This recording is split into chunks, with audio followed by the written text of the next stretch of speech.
서로 시샘하고 싸우고, 그리고 지들끼리 잘못된 일들을 행하고 하다가 이제 압살롬의 반역 사건, 이런 것들이 다윗의 후반부의 삶 속에서 드러나게 됩니다. 그러니까 참 쉬운 게 아니에요.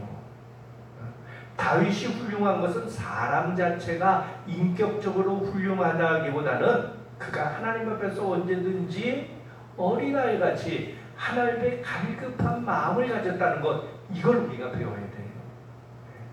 언약궤를 모시고 애들 때 너무 좋아서 어떡합니까? 왕이 동실경실 춤을 췄잖아요. 그 사람들 입은 옷은 우리로 얘기하면 원피스와 같은 거거든요.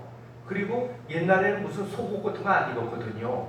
근데 동실경실 추니까 하체가 드러나서 미간이 흉을 받는데, 다윗은 오히려 내가 하나님 앞에서 어린아이 같이 되는 것이 채통 차리는 거 아니다고 하면서 이런 고백도 하게 됩니다.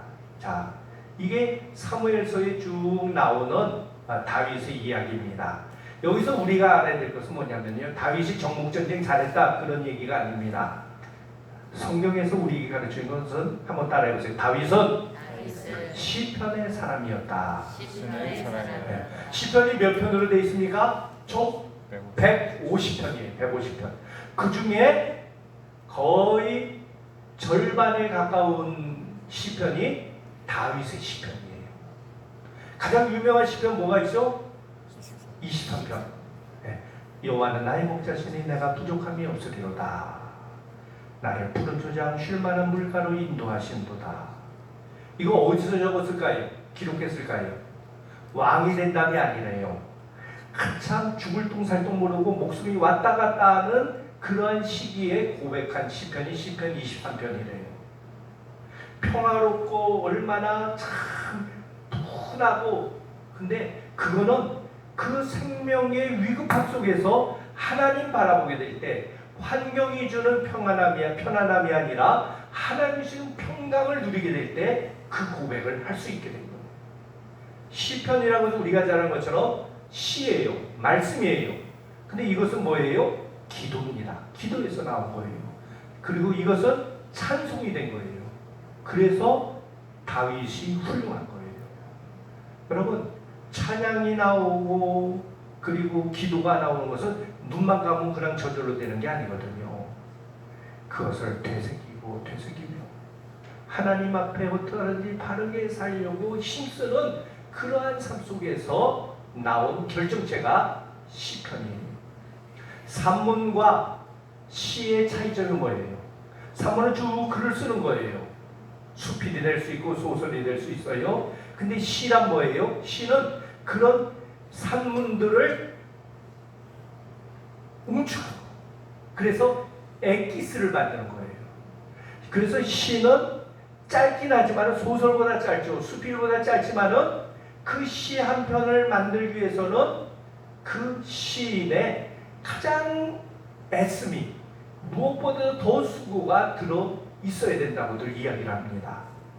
바로 시편 말씀을 통해서. 그래서 성경학자는 이렇게 얘기해요. 다윗은 이스라엘의 12지파 가운데 출신으로는 유다지파지만은 영적으로는 레위지파의 그 사명을 감당했다.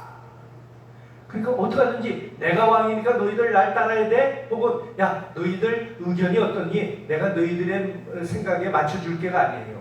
하나님이 이렇게 말씀하셨다. 하나님의 말씀을 따라야 된다. 그러니까 사람들이 따르면서도 별로 좋아하진 않았다는 거예요.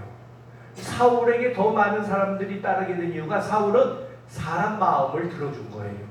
근데 다윗은 사람 마음에 사람 편에 서기보다는 하나님 편에 서서 살아야 되겠다 보니까 사람들의 생각 속에 다윗 깝깝해, 그렇잖아요, 융통성 없어, 뭐 이런 생각들을 가질 수밖에 없었다는 거예요.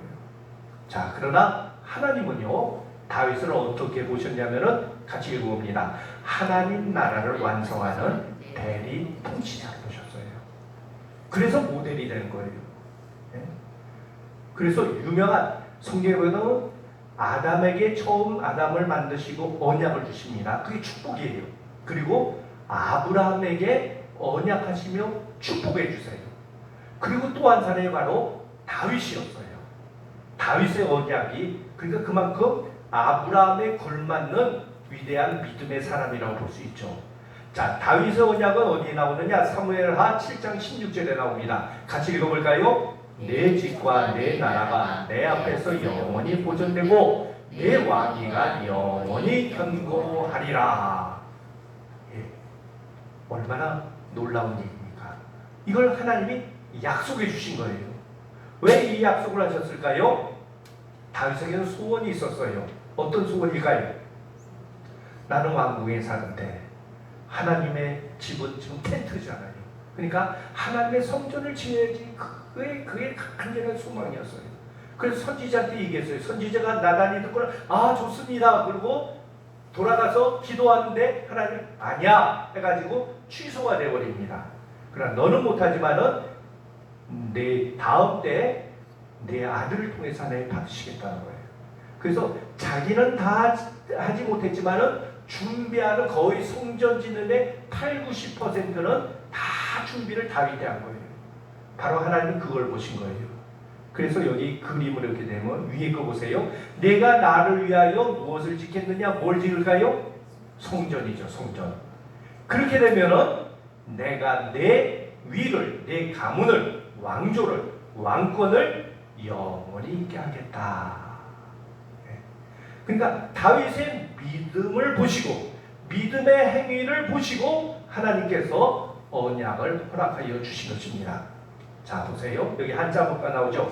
한번 읽어볼까요? 천자. 천자는 누구를 부를 때 하는 얘기인가요? 호칭인가요?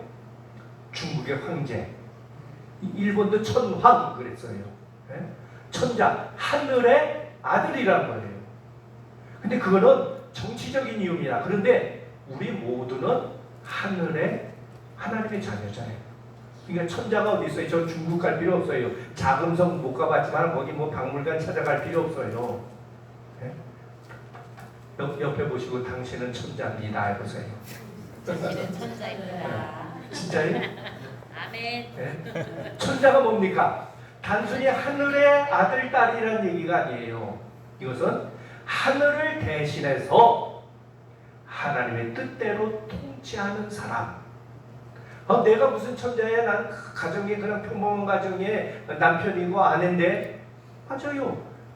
내가 사는 내 가정을 내 생각대로 내 뜻대로 세상의 어떤 유행에 따라서가 아니라 하나님의 말씀대로 하나님을 대신해서 내 자녀들을 믿음으로 양육하면은 우리가 뭐가 되는 거예요? 우리가 천자예요. 이 사명을 감당해야 돼요. 근데 여기서 알아야 될 건 뭡니까? 누가 왕이에요? 진짜 왕은? 네, 내가 왕이 아니라는 거죠. 진짜 왕은 하나님이시다. 요걸 아는 거예요. 다윗이 늘 고백하는 게 그거예요. 내가 진짜 왕이 아니라 하나님이 참 왕이시다. 그래서 나도 하나님의 뜻을 따라 통치한다는 거예요. 그래서 다윗은 대리 통치자. 요 길로 쭉 갔기 때문에 사도행전 13장의 말씀처럼 하나님 보실 때 하나님 마음에 딱 드는 합의자가 되었다는 것입니다. 자, 다윗의 위대한 점 뭡니까? 그는 자기 중심이 아니었어요. 사람 중심이 아니라 무엇 중심이었어요? 성전 중심이었어요. 다윗 시대는 물론 눈에 보이는 건물 성전은 없었지만은 그런 마음의 성전, 하나님의 다스리심을 따라 살아가는 삶을 살아왔다는 거예요. 그렇기 때문에 성경은 다윗을 뭐라고 얘기하느냐? 모든 왕의 모델이란 거예요. 그러니까 우리가 어느 길을 걸어가야 됩니까? 다윗이 걸어간 그 길을 걸어가게 될 때 하나님이 기뻐하시고 하나님께서 복을 주신다 하시는 겁니다. 이게 사무엘서가 우리에게 가르쳐주는 말씀이에요. 뭐 누가 뭐했다, 전쟁에 승리했다, 그건 다 격가지들입니다. 이 모든 것들이 누구에게 집중되느냐? 다윗에게 집중되고 그 다윗을 통해서 바른 길, 하나님이 기뻐하시는 그 길을 너희도 걸어가라는 거예요. 그러니까 다윗 이후의 왕들이 다윗이 걸어간 그 길만 따라가면은 어떻게 될까요? 그 복은 계속되는 거예요. 그런데 우리가 앞으로 보겠지만은 안타깝지만은 그러질 못했어요. 하나님을 왕으로 세우지 못하고 자기가 왕이 되려고 하는 반역의 삶, 이것이 부끄러운 인간들의 모습임을 또한 우리가 말씀을 통해 깨닫게 됩니다. 그러나 우리는 다른 사람이 어떤 길을 걸어갔느냐가 아니라 다윗이 걸어간 그 길을 우리도 따라가겠습니다. 그래서 내가 내 마음을 하나님의 나라로 다스려 주시고 우리 가정을 하나님의 나라로 다스려 주시옵소서. 우리가 몸담고 신앙생활하는 교회가 하나님의 나라 되게 하여 주시옵소서. 그래서 더 나아가 우리가 사는 이 세상이 하나님 나라 되게 하여 주시옵소서. 사람 보고 따라가기는 큰일 나요. 지금 미국이요, 대통령 선거를 앞두고 골치가 아프대요. 왜냐면 현 대통령의 인기는 떨어지는데 그만둔 그 트럼프 인기는 막 올라갔대요. 근데 미국만 골치 아픈 게 아니라 전 세계가 골치 아프대요. 만약에 트럼프가 이런 추세로 해서 대통령이 다시 되면은 지못되잖아요. 그러면 외국과의 모든 세계 관계가 다 헝클어지고 완전히 막대 먹은 깡패 하나 만나는 거예요.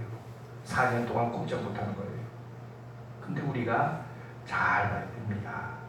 바이든의 길, 트럼프의 길이 아니죠. 우리는 말씀의 길, 다윗이 걸어간 그 진리의 길을 한 걸음 한 걸음 따라갈 수 있는 믿음의 사람 되게 하여 주시옵소서. 그 길을 걸어가라고 하시는 말씀이 바로 사무엘서 말씀임을 우리가 깨달으며 말씀을 통해 하나님의 마음, 하나님의 뜻을 더 많이 알아가고 그 말씀을 이루어갈 수 있는 저와 여러분들 되시기 바랍니다. 기도합니다. 사랑의 아버지 하나님 감사합니다.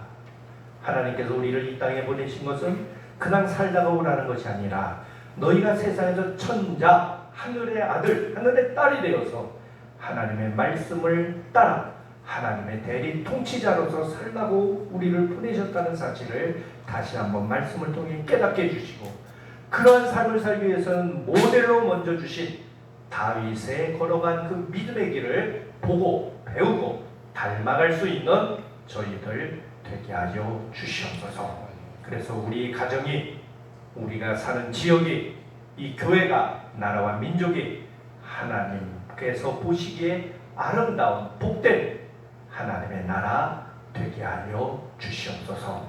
또 한 주간도 주님 은혜 가운데 살아가게 해주시고 하나님의 기쁨, 하나님의 은총, 하나님의 승리가 우리의 모든 발걸음 속에 열매 맺게 하여 주시옵소서.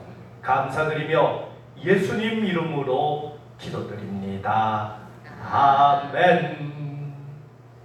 예, 감사합니다.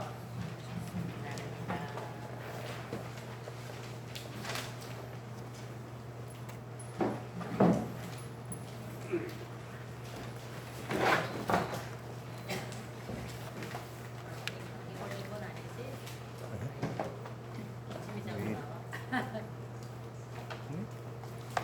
괜찮았어요? 네. 다음 주에